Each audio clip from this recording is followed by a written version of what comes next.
Hi, Kevin. So tell me, why are you wasting your life farming airdrops? That's actually a good question. I think that airdrops, they are a good way to make money. They are a relatively safe money to grow your crypto portfolio. And the reason why I say that is because there are a lot of people who do not feel comfortable, like gambling on meme coins, for example, or Whoa, whoa, whoa. Meme coin is not gambling. It's pure strategy. there is a lot of strategy to it, but most people, they are gambling, right? And also, yeah, they're not really comfortable like investing in altcoins, or they don't believe that the alt season is here yet.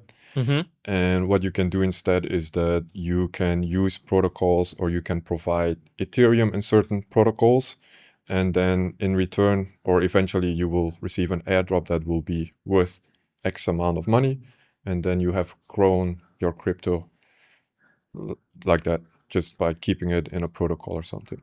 For those who don't know, what is an airdrop in simple words? In simple words, this is actually not that simple, because originally Yeah. an airdrop is a way to decentralize your protocol. That is what originally an airdrop is, but recently it's starting to change because people are more and more seeing it as a reward Mm-hmm. for using a protocol.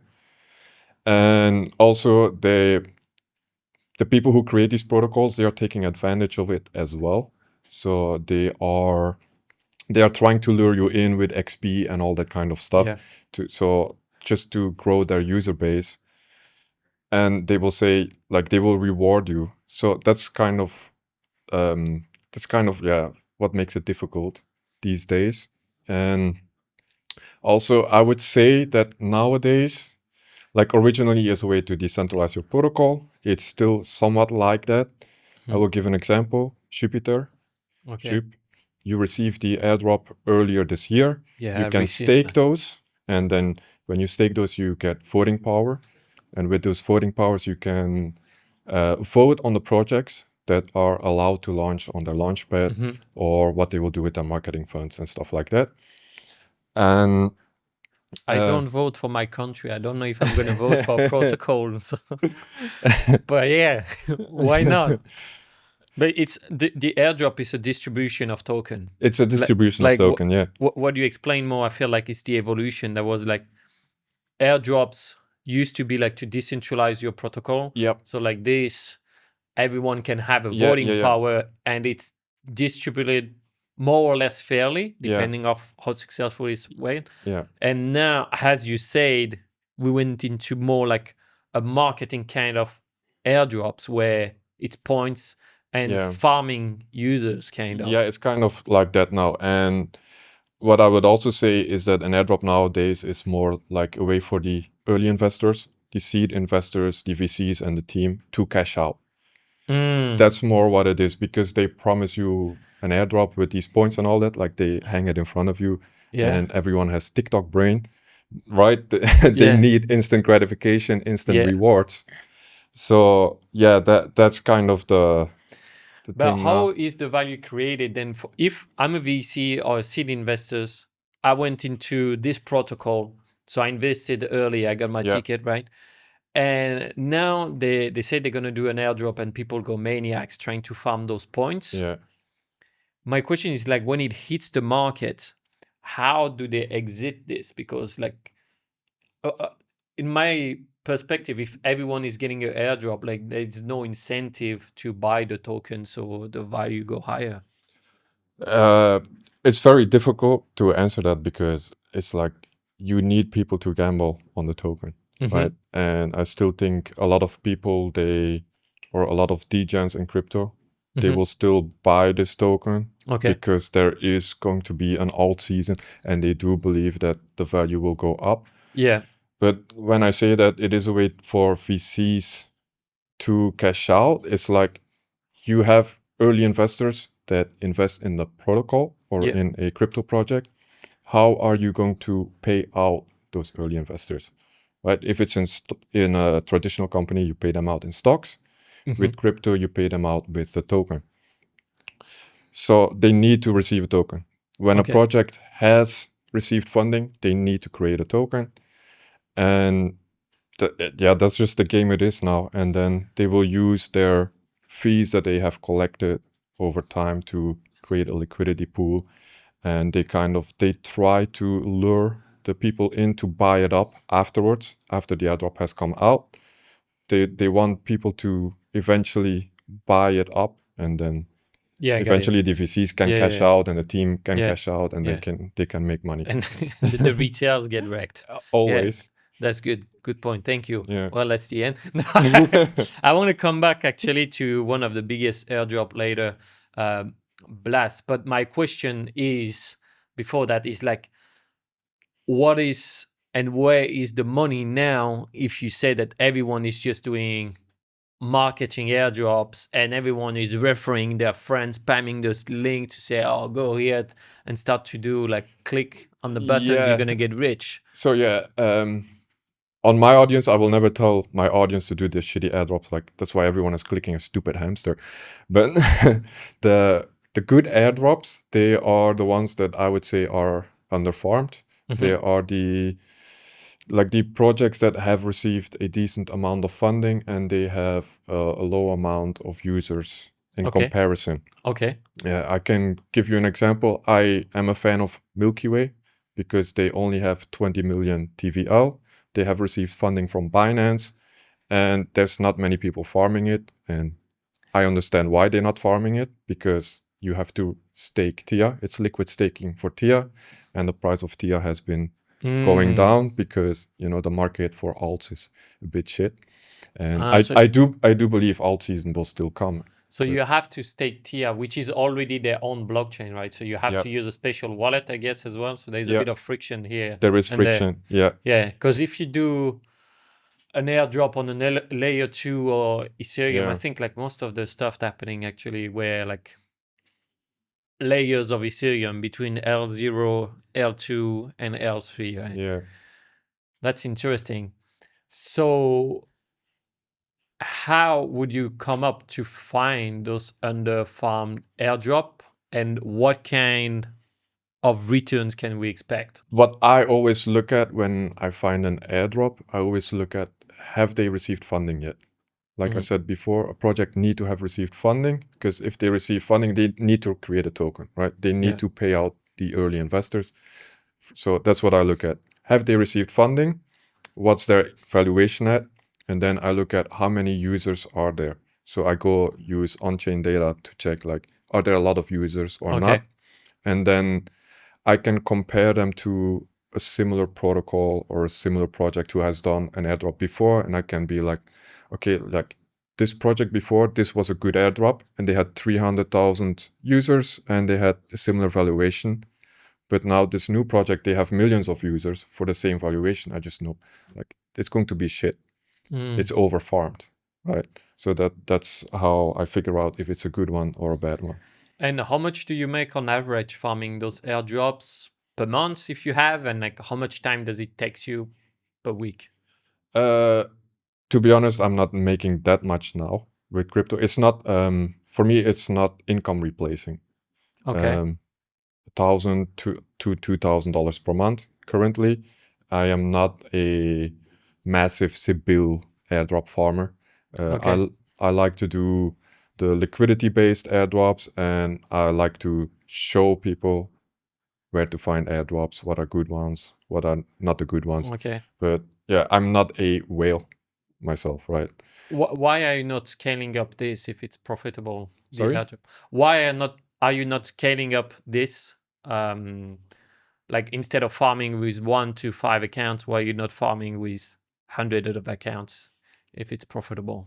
I should be doing that. I know people who do that. Yeah.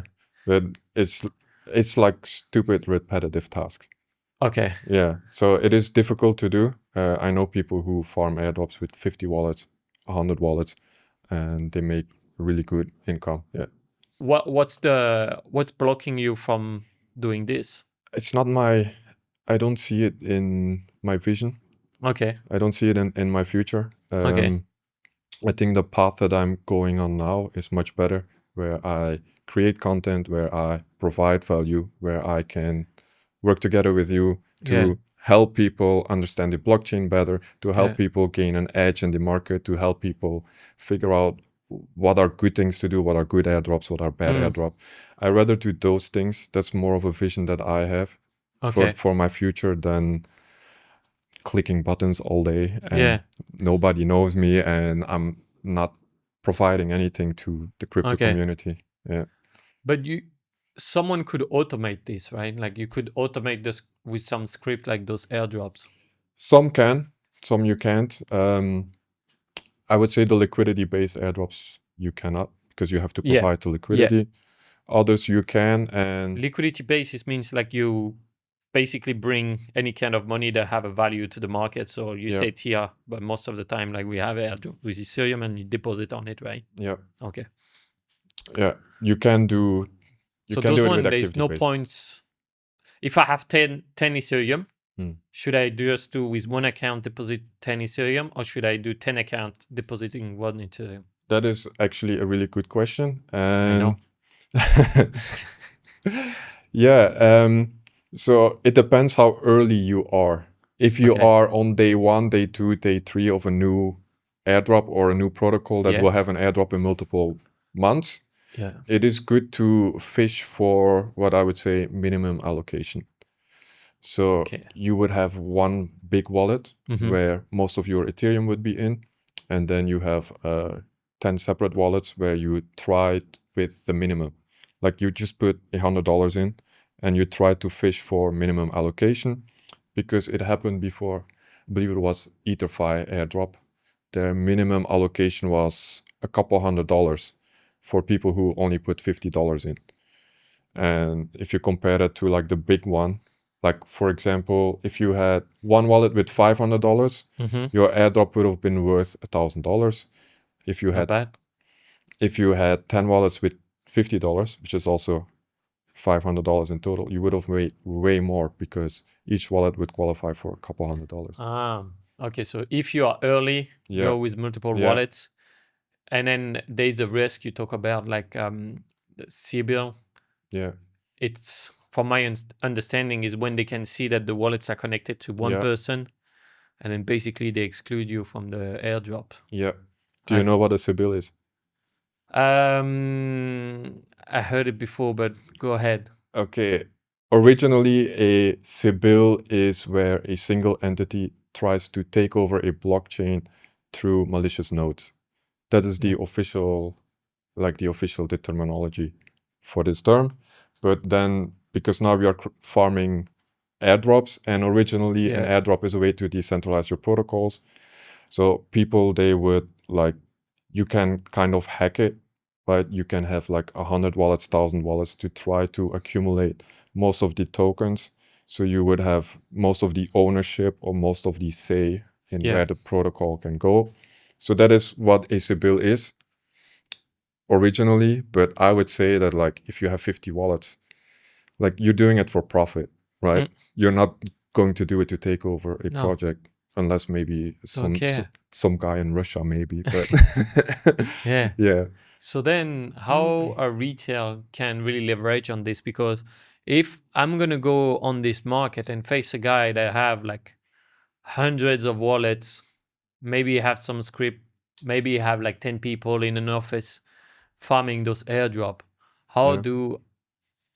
because there's kind of a competition. Like if this guy receive 20% of the supply of the token, and I receive 0.1%, I'm not in a position to be able to do anything. That is the game. You have to start doing more wallets.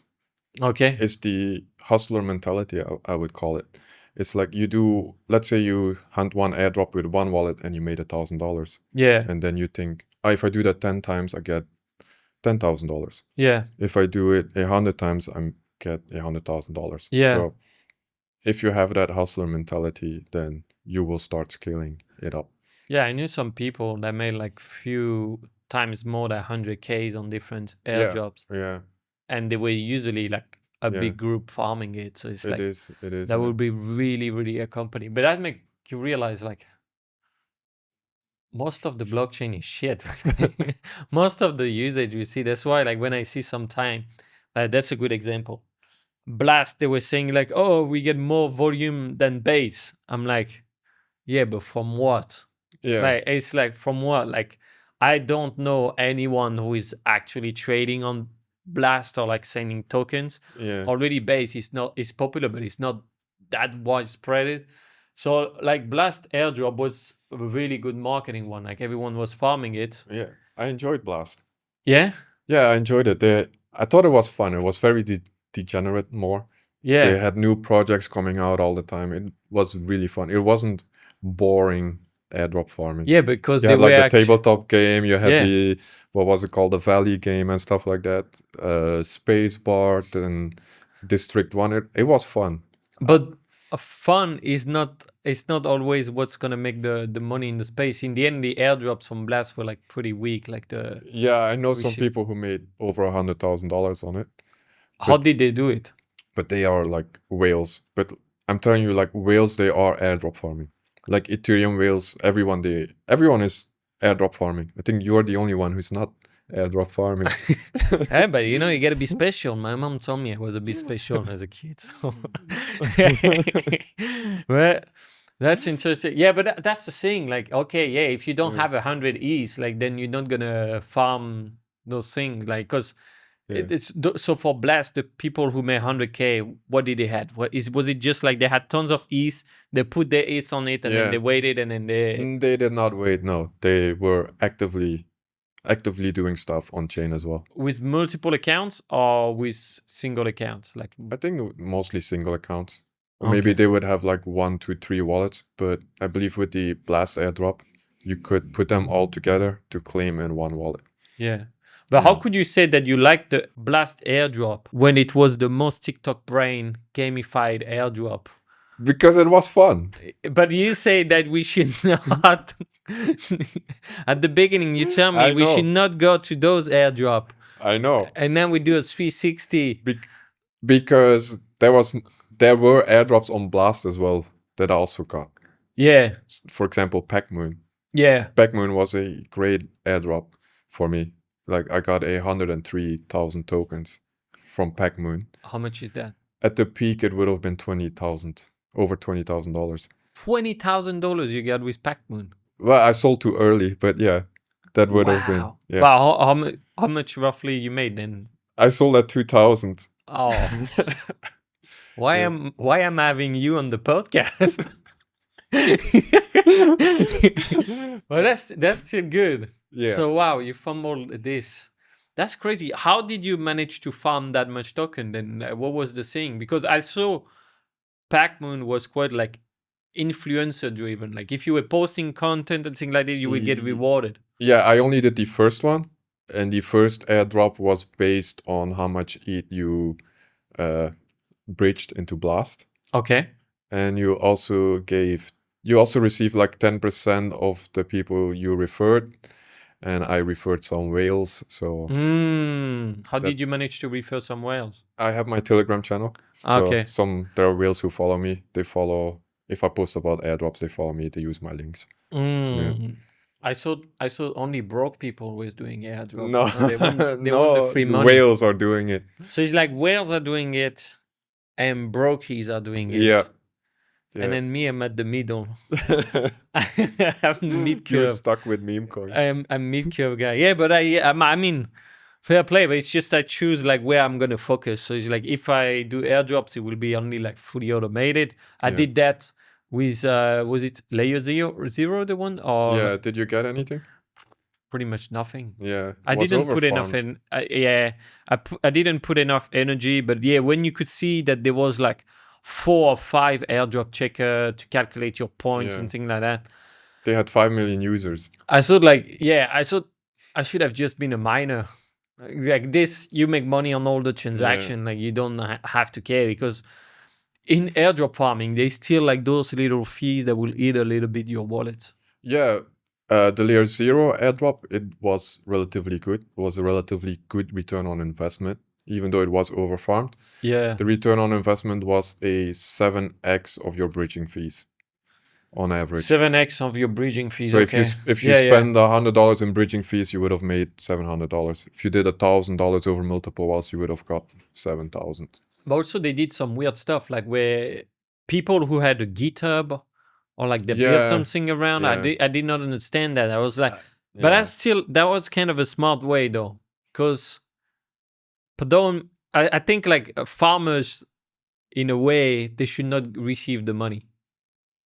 They're here to farm, but like it's not bringing a lot of value to the market in some ways. So who do you think should receive the airdrop? Me. You? No, who should receive the airdrop? But that's the question they have to ask themselves all the time, and that's why it's hard. Yeah. Like it's because they're gonna try to remove the accounts that like are farming. Yeah. But also, should they remove them because there was a lot of transaction? So people think, oh, this blockchain have a lot of volume, so it attracts people. Yeah. And then that's a full challenge of like, anyways, in 1 or 2 years, no one's going to use those chains. So that's the important thing. But yeah, I don't know who should receive it. I guess the legitimate users, and not about like only how much money you made, but how much money you put in. I think you should still receive it. So that's why like the liquidity providing ones, it's fair play, because we need liquidity in the protocol to use the different things. We don't know why, but we need it. We need it. Because like why should I put a lot of blast on why should I put a lot of Ethereum on blast? Yeah, you get native yield.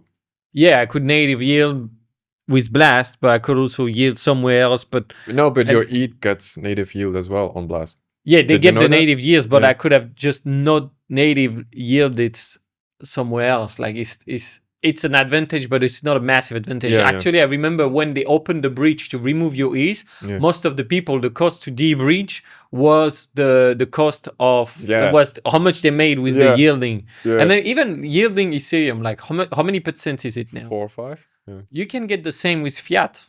Yeah. So, but people think that, or I still believe that Ethereum will go up this year and next year. Yeah, it will. So yeah, probably. And that's why all these liquid restaking protocols, those are really good, because you don't want to sell your ETH. Right? You want to hold on to your ETH until next year. Yeah. So why not stake it and restake it and then restake it again to get yield on all these and all the airdrops and make more money and more ETH, and then sell those to ETH and restake it again. That doesn't make any sense. For me, like the staking, restaking. Yeah, do you understand what it is? I understand what it is, but it's just I'm trying to understand but where is this money coming from? Why is it here? And then it creates a problem of centralized Ethereum as well, or any blockchain that use that, because then it's one entity that is holding the ETH. Yeah. So I'm going to explain it maybe quickly for the audience. So you have native staking of ETH. To do that, you need to run a full node and you need 32 Ethereum. Yeah. Which is, most people like that. That's expensive. That's a high cost to get in. Yeah. What you can do instead is you can put 1 ETH in this protocol and they will pool that all together with the other ones. Yeah. And they will run the node for you and you will receive your APR. And in return for that, you get a staked ETH token. That's 4-5% per year, right? Yeah. In return of that, you get a staked ETH token. And that token is worth the original ETH plus the APR it has been accruing. And then Eigenlayer came up. And Eigenlayer is like, oh, that staked ETH, it has value. Why don't you deposit it with us? And we're going to stake it for you. And then you're going to farm our airdrop. And then there are protocols that build up on top of that, like Puffer, for example, EigenPy and all that. Yeah, and they're like, why don't you put it with me? And I will put it in Eigenlayer for you. And you're going to get our airdrop as well. So you're earning on your ETH multiple layers deep, like APR and airdrops. So how much percentage per year you can achieve with that? I think Eigenlayer was a 60% APR. 16? 60. 60%. Yeah. With the airdrop, right? With the airdrop. With the yeah. airdrop, yeah. Yeah. That was 60%, but Like also Puffer, they don't have a token yet. not yet. But it's like if you put on Puffer today, Yeah. it's for farming an airdrop, or they Yeah. also give you an API. I think it's only the airdrop. Okay. Yeah. So what's the point to put it on Puffer? For the Puffer airdrop. Then you And get the then Puffer airdrop when- and the Eigen airdrop. So when when Puffer token is out, what's the point to be on Puffer? Season 2 of the airdrop. That's the thing. I mean, it's like it's the human centipede It of is. Ethereum. Like It is. I understand why Vitalik think it's a bad idea. Yeah. But you are making money on your ETH. You don't need to sell your ETH. So Yeah. You could put your ETH in so meme much. coin. There's so much stuff in crypto that doesn't make sense. Yeah, but that's why we're here. Otherwise, wouldn't be here. That's crazy. So what would you do like now if someone is new and they're like, okay, you talked about 15 different layers of bullshit. And then it's like, how can I maximize it if I don't have much time and I have a medium capital? What should I what? do? Like medium capital, let's say 5 to 10K. 5 to 10K. I would just stick to restaking Ethereum. Restaking Ethereum. Now there's a new one, Symbiotic. Symbiotic is a competitor of Eigenlayer. Okay. And then there's a new one that came out, is Affine, which is basically the Puffer, but then for Symbiotic. Well, but Puffer have a better name and a better logo, I bet. Well, you need to get the new one, right? Yeah. You need to get early in the new one to get the points early. So that will be like, if you have some Ethereum, basically, if today like you have Symbiotic. 1 to 10 to 20 Ethereum, then you should check in those because you can make some good revenue with it. Yeah, without selling your ETH. Yeah, without selling your ETH. So that's pretty good for any kind of market. Like, because some people are not going to sell their ETH. But what do you think about the problem that it creates to the environment for Ethereum to be centralized in those protocols instead of having something where all the nodes are decentralized? I'm Profit Maxi. Yeah, don't care. Don't care. I'm Profit Maxi. Okay, cool. Thank you. And if I do not have ETH today, let's say I'm a degenerate, I have some Solana, some stuff like that, like where should I look for under-farm airdrops where it's more like my presence, like the Pac-Moon one or thing like that could be helpful? Like, where is there a play? Because maybe there's no play. Like I think currently there's not really a play. There's a few bridges. There's T-bridge that you can do. Okay. There's Hyperlane. There isn't. I wouldn't say there's anything I can truly recommend currently. No, but let's say like not about like what's to do now, but more like what kind of mindset should I adopt? Is it like, should I go in it or just avoid it and focus on something else? Like basically my question is like, can we do these things halfway or just like the 80-20 that will be important? Like passively or? Yeah, like I don't like, let's say I want to spend an hour a week maximum farming airdrops and I have a bit less capital. A bit less capital. Like no capital or a little bit of capital? Wait, we can say no capital, but I don't want to talk to those people. Let's say a bit and a bit to no capital. Like 1,000. Oh, 1,000. Yeah, you can still do liquidity based with 1,000. Yeah, no, but we're not gonna do liquidity based to get $2 at the end of the year. Like, I mean, something where I can have an edge. Like, for example, the one you did on Pac-Moon. Like, you didn't put that much. Yeah. So, like, what kind of mindset should I adopt? Or, like, knowing what kind of inputs it needs from me, like, in terms of hours of work and capital? I think you can just spend a few hours per week to just hunt airdrops. So what is few hours for you? Maybe like an hour in a day, and you do that like 2 times in a week, 3 times in a week. Okay. and then you So would we skip the gym and we farm airdrop. yeah, never skipping the gym. But yeah, you can make a list for yourself. Okay, Like yeah. create a spreadsheet for yourself, which airdrops you will hunt, right? And I have an airdrop tracker that I made to make it a little bit easier. Make one for yourself and really write down, okay, I need to do this, this, and this, and this, and try to stick to it. And why not outsourcing this task to someone in a country where the labor is cheaper? People do that. Yeah. Yeah, people do that, but they are like more the industrial airdrop farmers with hundreds of wallet, like 100 wallet or something. Yeah. Yeah, that's why, like, that's the world we live in. Like, there's like really all the side. It's always about how much time you put in and how much tech you put in. Yeah. Because that's the thing. Like, even airdrops, it's crazy, but yeah, there's people making millions, people who have millions who are working on this. And then some people think, it's only like for degenerates who want to try to get $5. Like, it's like some people will say that airdrop is like coupon clipping, you know? Yeah. It is a way for, like, let's say you have zero money. Yeah. You have zero money, you work your 9 to 5, you don't want to put your savings into crypto or whatever. You can. That's a bad idea already. It is, but there are some airdrops that you can do to get your like first $100, first couple $100 in crypto. Any airdrops we should look at now? Like I said, Affine. Symbiotic. I did a little bit of Hyperliquid. You know that one? Hyperliquid is an exchange. It's a it's I did not do that one. It's an exchange on the Arbitrum, but they didn't release the token yet. But I feel like this one is pretty easy to do if you're gonna trade futures on decentralized exchange. Yeah, I don't trade futures. So. I don't either. Yeah, I try to avoid those.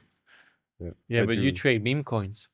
It's kind of futures in a way. Well, I use the tools of the investors boardroom. Yes, that's true. That's true. You can get an edge. Like, we have a massive edge in the market for the people at home. Massive edge, investors boardroom.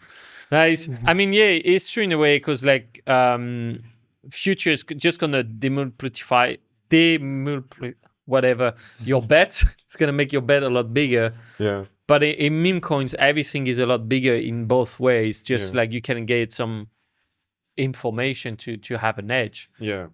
And in airdrop, as you said, now it's a bit the same. Like you can get an edge if you do your research, you arrive early, you share that link to other people. That can be one of the easiest way usually is people still don't realize that like that being early, it's always what gets the most money in crypto. Almost. Yeah. I saw one on Twitter and he made a ton of money on Blast. Okay. And he only bridged like $50 or something. And what he did, he just showed his referral link on Twitter and he had a whale put in a load of money under him. And he made like thousands of dollars for doing nothing. So he posts his link. I post my link even on YouTube. I didn't make that amount, so it's unfair. It's unfair. So, like, did many people click on this link? Like, I don't know. I do not know. I saw it on Twitter. Okay. Yeah. Yeah, but if it's on Twitter, it's real, right? Yes. So yeah, it depends who you're gonna share it to. So you gotta be friends with whales. Yeah. Where did you meet your whales that follow you? In Telegram. So you met them in Telegram groups? Yeah. 100% anonymous, and that's one way you can start. Yeah. It's just by getting in the right group and just providing value. People stop already at that point. Like, they join the group. Yeah, that's no value, and it's like, why I'm not making money? I don't understand. Like the more value you give to people, the more value comes to you. Yeah. It's an easy trick. The more value you provide, the more value that comes to you. So most people, they just think they need to take. They don't think about giving. The more you give, the more that comes to you. Yeah. So if you are active in a good group and there are a lot of whales or some whales in that group, because like you don't know who has a lot of money in crypto, especially not on some JPEG photo. Like they might be sitting on millions, but if you just provide a lot of value and you find the airdrops early or stuff early and you share it, like they have no issue using your referral link. They're like, yeah, this guy is making me money. He's finding all the stuff. Yeah, I just need to click on his link. Yeah. So, yeah, you do they're going to the do that. you do if you can do the labor work, and then there's like you get rewarded for it. That's the perfect scenarios. Yeah. That's perfect scenarios, and that's crazy. So I still don't know if I should farm airdrops or not. Which one? Like you will send me the link. Do you have liquidity? I don't have much ease, to be honest. Like Why not? What's wrong? Like how is my portfolio? It will be like 70% like Bitcoin. You can restake Bitcoin. Did you know that? Yeah, but it's like on BounceBit. The risk is BounceBit was pretty good. Yeah, but the risk is not worth the biscuit to me. Okay. Because there's still a risk that this protocol fail. Yep. And then 4% per year is not what I'm looking at for returns in Bitcoins. It's like when you check like how much Bitcoin give you every year, like to have 4%, 5% difference. No, but the airdrop on top of that, which can be 50%, 60%, which those tokens you can then sell for more Bitcoin. Which maybe you can I put in more protocols. Yeah, that's true. Yeah. But sometimes, it's good to say no. Because it's like, if I know I'm not farming airdrop and I make this decision, it's written like, boom, I can focus all my energy on the other stuff. And then it's like, I don't want to have mental bandwidth. It's like, I should check this protocol. Maybe they did there. Because if you don't check when they release the token, either it can have like the token dump, or it pump, and then you're in the position as you with the Pac-Man one. So you know what I mean? So yeah, I guess what would you say that now, like if someone wants to start, what's the 3 steps? Someone wants to start? Yeah. 3 steps? Yeah. Download MetaMask. Yeah, I mean, let's say we're not talking to okay, the 3 steps. To my grandma. First of all, follow my Telegram. I post about airdrops almost every day. Try to find the new ones that are underfarmed. I will post about those and just follow it. But what if I want to find the link before you?